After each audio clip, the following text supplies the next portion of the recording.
بسم اللہ الرحمن الرحیم واذکر فی الکتاب ابراہیم انہ کان صدیقا نبیا۔ صدق اللہ العظیم۔ تمام قسم کی تحمیدات، تمجیدات، تکبیرات، تقدیسات اور تحلیلات اللہ رب ذوالجلال والاکرام کے لیے، بے شمار لا تعداد ان گنت بے حد و حساب درود و سلام سرور کائنات امام الانبیاء احمد مجتبیٰ حضرت محمد الرسول اللہ صلی اللہ علیہ وسلم کی ذات مقدسہ مطہرہ پر بے شمار رحمت نازل ہوں، اہل بیت پر، صحابہ کرام پر، تابعین اعظام پر، اولیاء کرام پر اور ائمہ کرام پر۔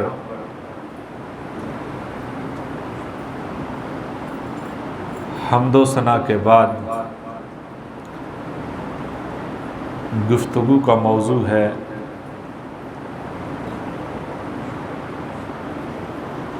حضرت ابراہیم علیہ السلام کی مبارک زندگی میں سے چند اسباق۔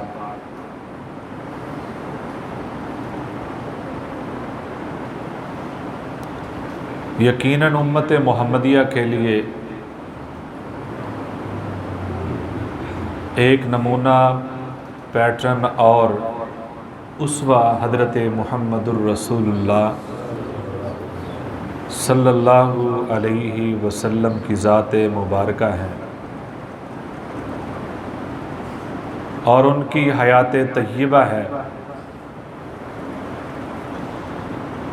اور ان کی آمد کے بعد گزشتہ ساری شریعتیں ہمارے لیے منسوخ ہو چکی ہیں۔ ہم ان کو اللہ کے برگزیدہ اور بھیجے ہوئے رسول مانتے ہیں، لیکن مکلف اور پابند حضرت محمد الرسول اللہ صلی اللہ علیہ وسلم کی زندگی کے ہیں۔ اور ویسے بھی اس کامل دین کے اندر گزشتہ ساری شریعتوں کا خلاصہ موجود ہے، لیکن حضرت ابراہیم علیہ السلام کی اگر ہم زندگی دیکھیں تو ان کی بہت ساری یادیں اور ان کی بہت ساری یادگاریں شریعت کا حصہ بھی ہیں، بلکہ شریعت کا رکن ہے۔ مثلاً کعبۃ اللہ، یہ کعبۃ اللہ کی مقدس بابرکت بلڈنگ، مقام ابراہیم، قربانی، سائی اور رمی جمار آب زمزم جیسی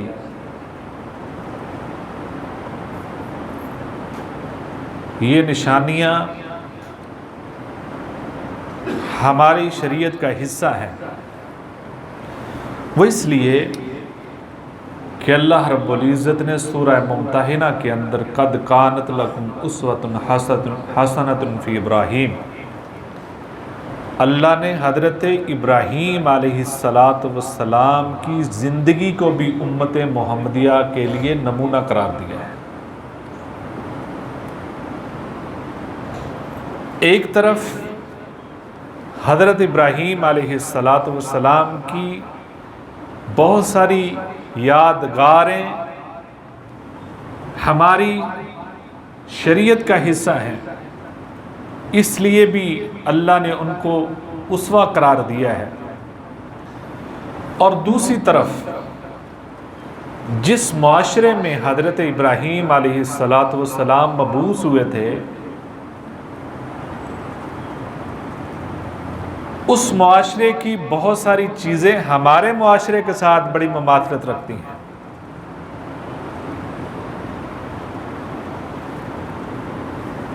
یعنی بے شمار ایسی وہ بیماریاں،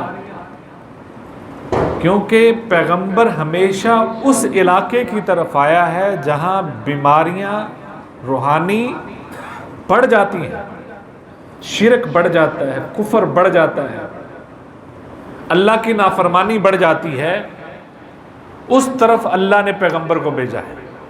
اور جس معاشرے میں حضرت ابراہیم علیہ السلام آئے تھے، اس معاشرے کے اندر بت پرستی انتہا کی تھی، بلکہ حضرت ابراہیم علیہ السلام میڈن صنم ہاؤس کے اندر پیدا ہوئے۔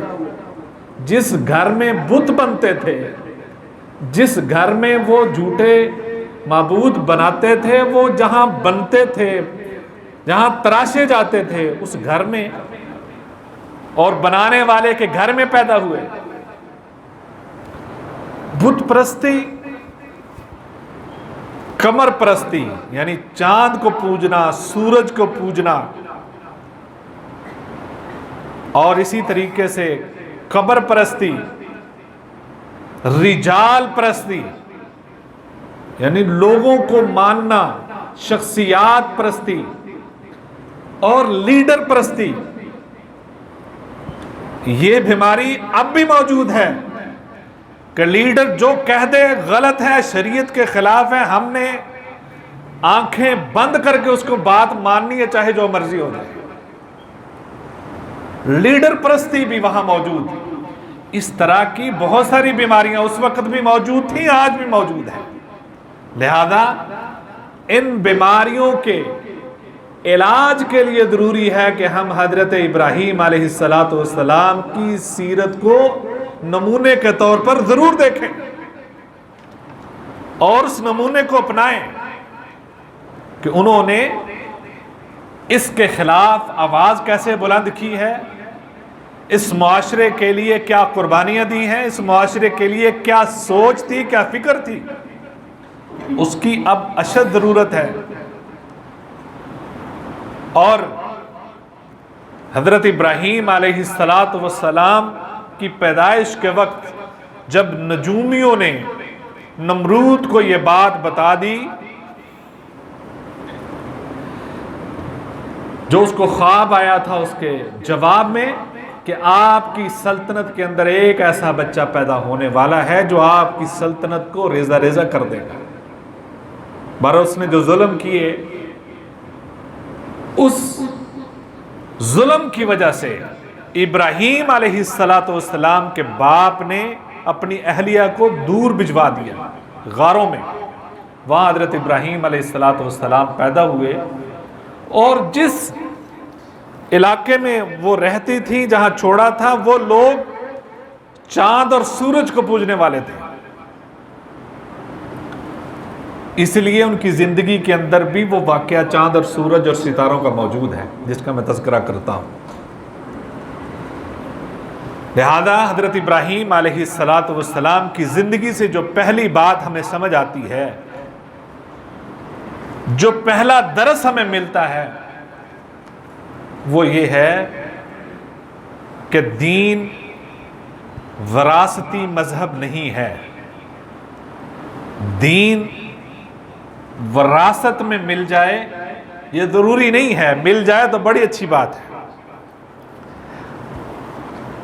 دین محنت، جستجو اور تحقیق سے ملتا ہے، جمود سے نہیں ملتا۔ یعنی کہ جو ہو رہا ہے بس ٹھیک ہے، کوئی ضرورت نہیں آگے کسی تحقیق کی۔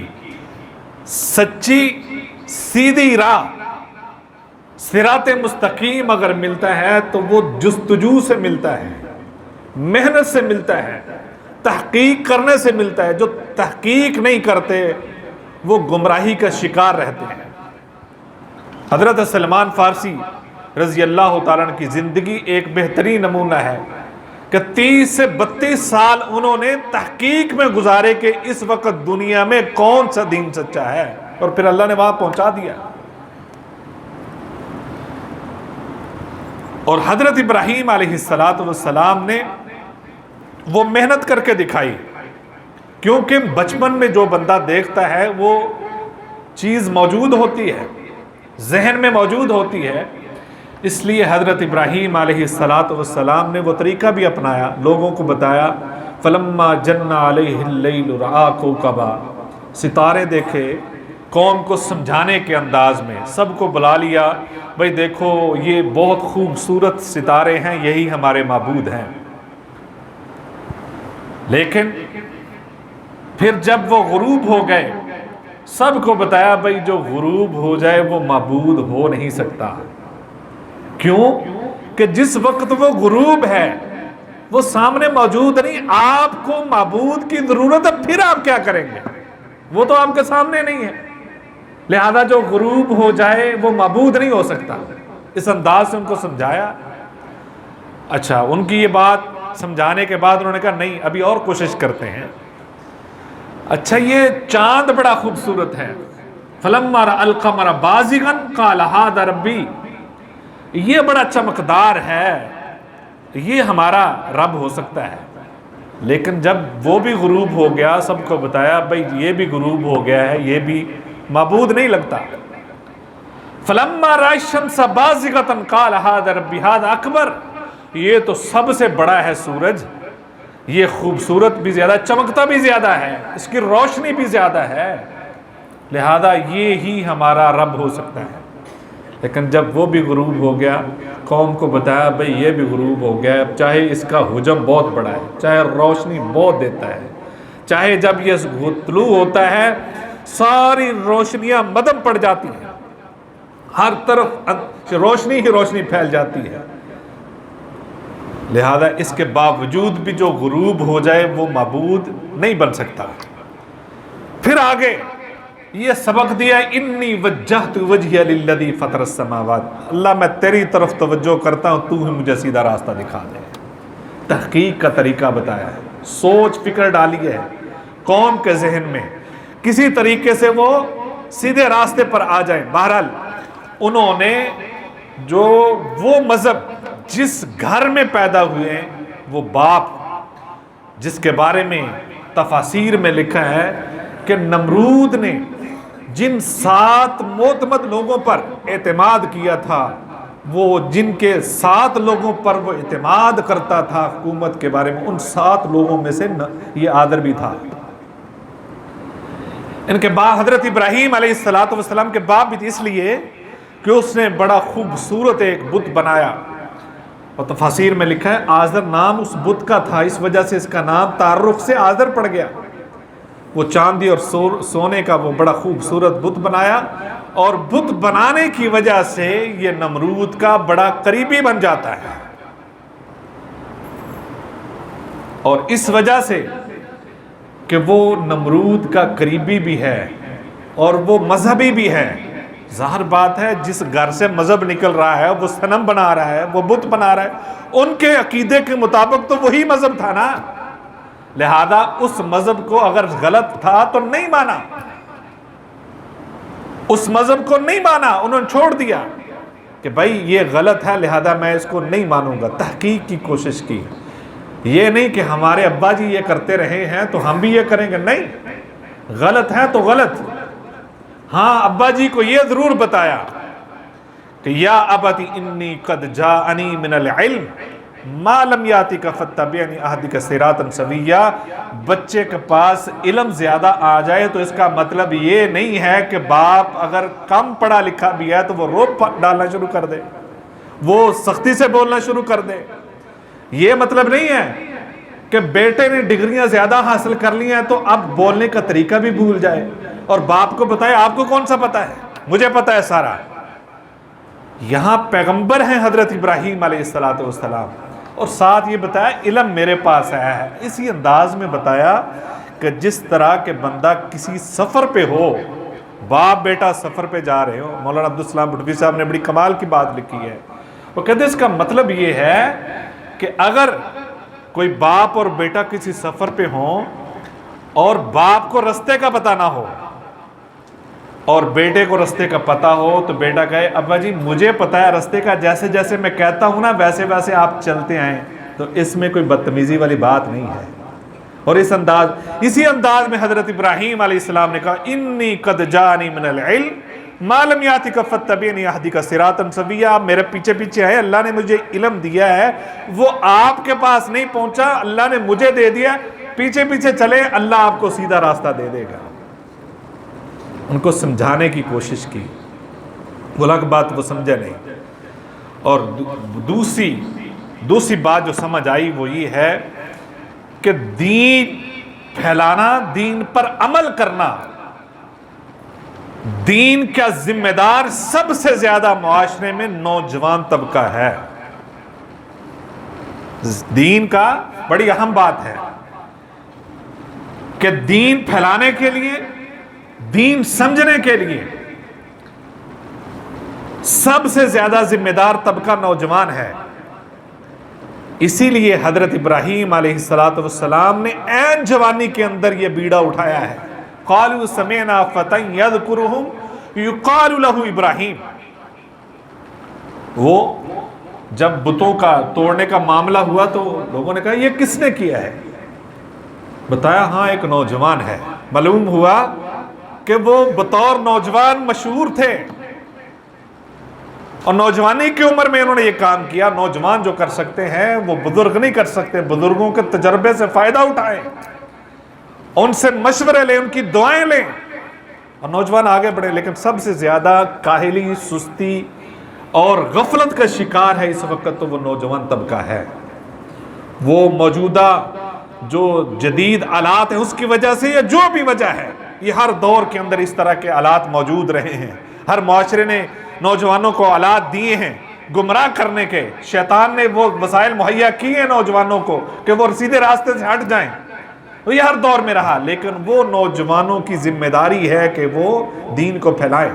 اسی طرح اصحاب کہف انہم فتیۃ آمنوا بربہم وزدناہم ھدی، وہ بھی نوجوان طبقہ تھا۔ بہت کوشش کی انہوں نے اس معاشرے کو بدلنے کی، لیکن نہیں بدل سکے، انہوں نے وہ معاشرہ چھوڑ دیا۔ لہذا نوجوانوں کا یہ اہم ہے۔ اسی طرح دیکھیں نبی صلی اللہ علیہ وسلم کے جتنے قریبی صحابہ تھے ان کے اندر نوجوان زیادہ تھے۔ حضرت علی رضی اللہ تعالی، حضرت زید بن ثابت، حضرت اسامہ بن زید، یہ کم عمر ترین سپہ سالار تھے۔ نبی صلی اللہ علیہ وسلم نے مقرر کیا، حضرت ابوبکر صدیق نے بھی مقرر کیا، محمد بن قاسم، طارق بن زیاد، تاریخ بعد میں بھی اسی طرح ہے۔ انقلاب لائے ہیں تو وہ نوجوان لائے ہیں، اور غفلت میں اگر قوم کو ڈالا ہے کسی نے تو وہ نوجوانوں نے ڈالا ہے۔ انقلاب بھی لا سکتے ہیں تو یہی لا سکتے ہیں۔ لہذا حضرت ابراہیم علیہ السلام کی زندگی سے دوسرا سبق یہ ملتا ہے کہ نوجوان اپنا کردار ادا کریں، معاشرہ جتنا بھی بگڑ چکا ہو، جس قدر بھی ہو۔ تیسری بات، حالات سے سمجھوتا نہ کریں۔ حالات بگڑ چکے ہیں، بہت خراب ہیں، تو اس کا مطلب یہ نہیں کہ آپ حالات سے سمجھوتا کر لیں۔ جس طرح کہ میں نے عرض کی کہ نمرود کے چہیتے ہیں باپ، اور گھر میں سیکیورٹی بادشاہوں والی ہے، گھر میں سہولیات وزیروں والی ہے، گھر میں آسائش و آرام وہ وزیروں والی ہے، بادشاہوں والی ہے۔ مستقبل جو ہے وہ بڑے عہدوں والا نظر آ رہا ہے، اقتدار مل سکتا تھا، اور کیا ضرورت تھی کہ میں اس طرح کے کاموں میں پڑھوں؟ گھر میں ہی سارا کچھ موجود ہے، آرام کی ساری چیزیں موجود ہیں، ضرورت نہیں تھی۔ باپ نے تفاسیر میں لکھا، باپ نے لگایا کام پہ، بھئی آپ بھی یہ کام کرو جو میں کرتا ہوں۔ لیکن وہی بات کہ اللہ نے جب قلب سلیم عطا فرمایا ہو تو پھر وہ بات دل و دماغ میں رچتی بستی نہیں ہے کہ مجھے سمجھ نہیں آتی یہ کیا ہے، مجھے پہلے یہ بات سمجھائیں یہ کیسے ہے۔ باپ بات نہیں سمجھا سکے، انہوں نے کہا آپ نہیں سمجھا سکتے تو میرے پاس علم ہے، میں سمجھاتا ہوں۔ لا تعبدوا الشیطان، شیطان کی آپ عبادت نہ کریں، یہ شیطان ہے، عبادت کریں رحمان کی۔ میں آپ کو بتاتا ہوں. باپ کو سمجھایا گھر سے ہی، یعنی گھر سے سارا کچھ ہو رہا ہے، پھر گھر سے ہی آغاز کیا، سمجھانے کی کوشش کی باپ کو. باپ نے سختی کی، باپ نے گھر سے نکال دیا.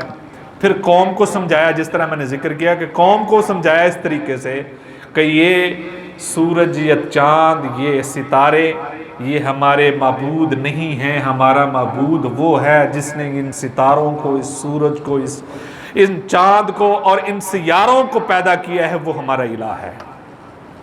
حالات سے سمجھوتا نہیں کیا ہے. حالانکہ ان کو اس وقت کے بادشاہ کے سامنے پیش ہونا پڑا،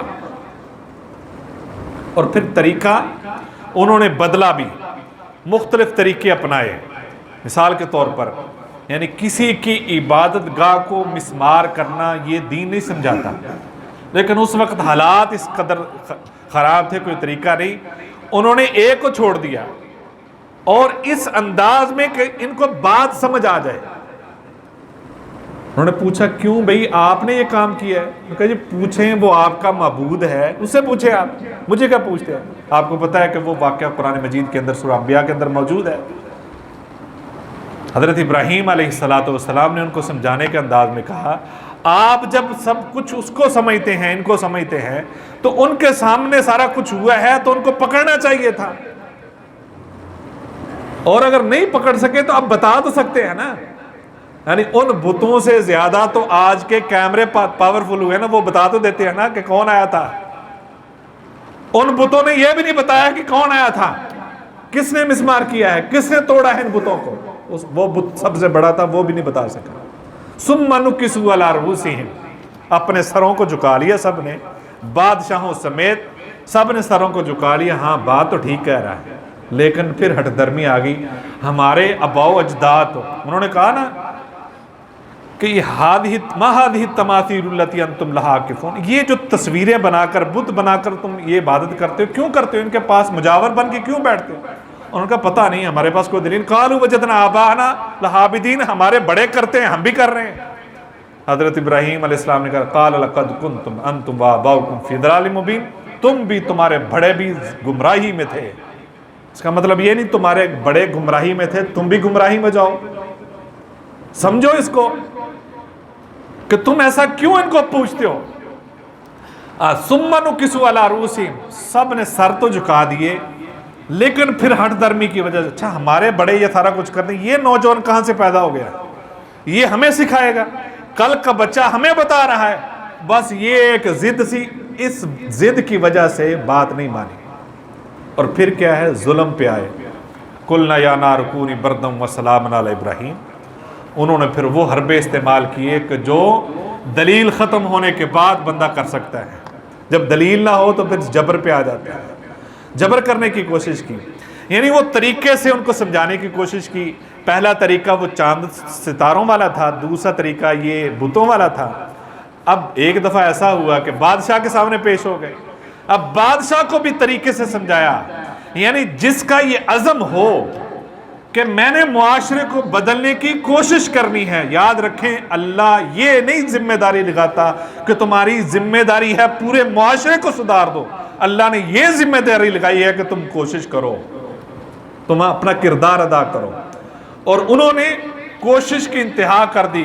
اے plan, B plan, C plan, D plan, وہ سارے پلانوں پر عمل کر کے دکھایا حضرت ابراہیم علیہ السلام. ایسے نہیں مانتے، چلو ایسے کر لیں. اب بادشاہ کے پاس پہنچے، بادشاہ نے جب سوال کیے کہ تم کیوں یہ سارا کچھ کرتے ہو، جب جھگڑا ہوا، الم تر الی الذی حاج ابراہیم، کیا مسئلہ ہے؟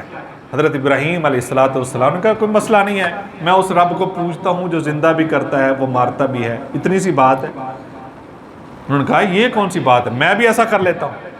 اس نے اس مجرم کو پکڑ لیا جس کو سزائے موت ہو گئی تھی، اور جو بے گناہ تھا اس کو قتل کر دیا، جو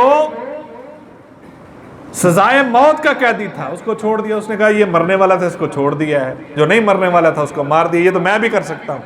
حضرت ابراہیم علیہ السلام نے کہا یہ بادشاہ تو ہے لیکن اہل نہیں ہے، عقل نہیں ہے اس کو، یعنی یہ بات کوئی بنتی نہیں ہے. لہذا انہوں نے اس دلیل کو نہیں پکڑا. حضرت ابراہیم علیہ السلام نے آگے سے پکڑا. اچھا یہ کام تو تم نے کر دیا، حالانکہ وہ کام بھی عقل میں نہیں آنے والا تھا، کسی بھی ذی شعور کے ذہن میں اب تک نہیں آنے والا کہ اس کو زندہ کرنا اور مارنا کہتے ہیں۔ زندہ کرنا تو وہ ہے کہ جو بذات خود بندہ جس پر موت لکھ دی گئی اس کو، اور دوسرا یہ کہ بالکل مردہ چیز ہے، مٹی ہے، کوئی اس کے اندر جان نہیں، اس کے اندر جان پیدا کر دینا۔ اصل زندہ کرنا تو یہ ہے۔ زندہ ہونے کا اور مرنے کا فلسفہ ہی غلط تھا، لیکن حضرت ابراہیم علیہ السلام نے کہا اس جاہل سے متھا لگانے کی ضرورت نہیں، اس کو اوپر سے پکڑو۔ اچھا ایسا کرتے تو پھر نکالو سورج مغرب سے، میرا رب مشرق سے نکالتا ہے، آپ مغرب سے نکال کے دکھا دو، اتنی سی بات ہے۔ لو فبہت الذی کفر، پکڑا گیا، وہ پکڑا گیا کہ یہ کام تو ہو نہیں سکتا، میری تو اپنی کرسی پہ میرا کنٹرول نہیں ہے، میں آسمانوں پہ کنٹرول کیسے کر سکتا ہوں؟ مجھے تو اپنی کرسی کا لالا پڑا رہتا ہے، اس کا پالا پڑا رہتا ہے، میں کرسی کنٹرول نہیں کر سکتا، آسمان کو کیسے کنٹرول کروں؟ لاجواب ہو گیا۔ یعنی ساری قوم کے سامنے، درباریوں کے سامنے بھی حضرت ابراہیم علیہ السلام نے بھرپور کوشش کی ان کو سمجھانے کی، ہر پلان پہ کوشش کی ہے۔ گویا کسی بھی طریقے سے بندہ اپنا پینترا بدل کر، اپنا سٹائل بدل کر، اپنا انداز بدل کر معاشرے کو ٹھیک کرنے کی کوشش کرے، اسی یعنی حالات سے سمجھوتا کسی صورت نہیں کرنا چاہیے۔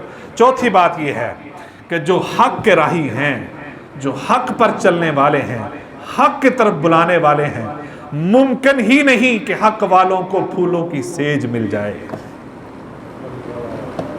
بات سمجھ آئی؟ کہ جو حق پر چلنے والے ہیں آپ سمجھے کہ حق والوں کو پھول پہنائے جائیں یا پھولوں پر بٹھایا جائے، ممکن نہیں۔ ان کو پتھر بھی پڑتے ہیں، ان کو آگ میں جلنا پڑتا ہے، ان کو جلا وطن ہونا پڑتا ہے، ان کو بادشاہوں کی، اہل اقتدار کی صعوبتیں برداشت کرنا پڑتی ہیں، ان کو معاشرے کی سختیاں برداشت کرنا پڑتی ہیں، ان کو ہمسایوں کی سختیاں جھیلنا پڑتی ہیں، ان کو اپنوں کا ظلم جھیلنا پڑتا ہے، ان کو برداشت کرنا پڑتا ہے۔ یہ ہو نہیں سکتا۔ ہاں وقتی طور پہ آپ حق کو چھوڑ دیں، چند لمحوں کے لیے، چند گھڑیوں کے لیے آپ کو کوئی اچھا آرام دے، کوئی عہدہ مل سکتا ہے، لیکن اس کا مستقبل بھیانک ہوتا ہے۔ یہ بات بھی حضرت ابراہیم علیہ السلام کی زندگی سے ہمیں سمجھ آتی ہے کہ جو حق پر چلنے والے ہوتے ہیں ان کو آزمائشیں ضرور ملتی ہیں، اور آزمائشیں ملنے کے بعد پھر اللہ کی مدد بھی ضرور ملتی ہے۔ اللہ نے انی جاعلک للناس اماما، اب پوری دنیا کا امام بنا دیا ہے، اور مسلمان بھی مانتے ہیں، یہودی بھی مانتے ہیں، عیسائی بھی مانتے ہیں، وہ سب ان کو اپنا یعنی متفق علیہ وہ پیغمبر مانتے ہیں۔ اور پھر آپ دیکھتے ہیں ہم سارے مسلمان امت محمدیہ ان کی سنت پر عمل کرتے ہوئے، حج مکمل نہیں ہوتا جب تک ان کی سنت پورا عمل نہ کریں۔ اور پانچویں بات کہ توکل اتنا ان کا تھا، لیکن اس کے ساتھ ساتھ انہوں نے ظاہری طور پہ جو اسباب ہیں وہ بھی بروئے کار لائے۔ چھوٹی سی بات ہے، جب ان کو آگ میں پھینکا جا رہا تھا تو انہوں نے دعا کی، حالانکہ ان کو پتا تھا یہ سارا کچھ تو میں اللہ کے لیے کر رہا ہوں، اللہ کی ذمہ داری ہے، ٹھیک ہے اللہ بچا لے گا، یہ میں اللہ کے دین کے لیے کر رہا ہوں، لیکن اس کے باوجود بھی وہاں دعا کی، حسبی اللہ و نعم الوکیل، اللہ تو میری مدد کر، تو ہی کافی ہے۔ اور پھر اللہ نے بچایا، مدد کی ہے۔ وہ آج بھی اگر کسی سختی میں ہیں، کسی ایسے ظلم میں ہیں، تو آپ حسبی اللہ و نعم الوکیل کا وظیفہ کریں، اللہ انشاءاللہ چھٹکارا عطا فرمائے گا۔ حسبی اللہ و نعم الوکیل پڑھا، اللہ نے اس آگ کی تاثیر کو بدل دیا۔ اور پھر دوسری باری اپنی اہلیہ کو، اپنے بیٹے کو جنگل میں چھوڑا، کچھ پاس نہیں تھا، وہ اللہ کے حکم پہ تھا، چھوڑ سکتے تھے ویسے ہی، لیکن پھر بھی کچھ کھانے کے لیے چند چیزیں مہیا کی، حالانکہ وہ ایک ہفتے کی بھی نہیں بنتے تھے، چند دنوں کی تھی، اور یہ کوئی پتہ نہیں مدت کتنی ہے، پوری مدت کا اسباب موجود نہیں تھا، وہ کیا بھی نہیں، جتنا کر سکتے تھے اتنا ساتھ مہیا کر کے وہ اللہ کے سپرد کیا۔ بیوی پوچھتی ہے کیوں چھوڑ کے جا رہے ہیں، جواب نہیں دیتے، پھر بیوی خود ہی کہتی ہے اللہ کے حکم سے کر رہے ہیں۔ حضرت ابراہیم علیہ السلام نے کہا ہاں اللہ کے حکم سے، تو بیوی نے کہا اگر آپ اللہ کے حکم سے چھوڑ کر جا رہے ہیں، اللہ ہمیں کبھی ضائع نہیں کرے گا۔ جب آپ اللہ کے ہو جاتے ہیں، اللہ کے لیے کوشش کرتے ہیں، اللہ کے رضا کے لیے آپ نکل پڑتے ہیں، اللہ پھر آپ کو ضائع نہیں کرتا، اللہ آپ کی قدر کرتے ہیں۔ اللہ حضرت ابراہیم علیہ السلام کی زندگی کے یہ اسباق سمجھنے کی توفیق عطا فرمائے۔ وآخر دعوانا الحمدللہ رب العالمین۔